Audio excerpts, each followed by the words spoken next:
Hi everyone, Frank and Teskey here at MarineMax Brick, New Jersey. I'm on our 2021 320 Sundancer. This boat was just traded into us. I'd like to show off the upgraded isinglass. Here's our bow seating, room for three, with radio controls, cup holders, phone chargers, and then all the way up at the bow, Pete will give us a shot of the forward spotlight and the windlass. Let's hop into the cockpit to show that off. Here in the cockpit is a really nice spot to show off all those added features. We have cockpit AC and heat, also down in the cabin. At the wet bar, we have grill, sink, outlets are switching for our hatch, and then we also have the sunshade on board, refrigerator, and trash can. This boat has the sea deck all the way throughout. It is a snap-in in the cockpit and the bow. Stone interior, table for the cockpit. As we make our way up to the helm, I'll let Pete give a good shot here. Upgraded 12-inch Simrad screens.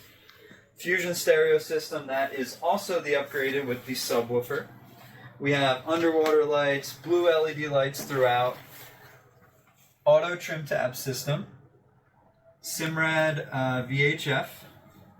Joystick. And then a bow thruster. Let's go check out the cabin. Making our way into the cabin. Teak steps going down. Forward we have our V-berth with TV. That table does lower down into a sleeper. As Pete pans to his starboard side, we do have our head set up. Nicely appointed. It is a wet head.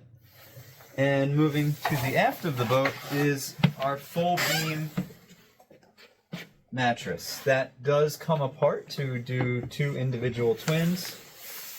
And then as we pan all the way to our port side, we do have a microwave down below and a second fridge. Thank you for spending your time with me. Just so you know, this boat does have 183 hours on its Merc Cruiser 6.2 liter stern drive motors. Those are Bravo 3s. Again, my name is Frank and Teskey. See you on the water.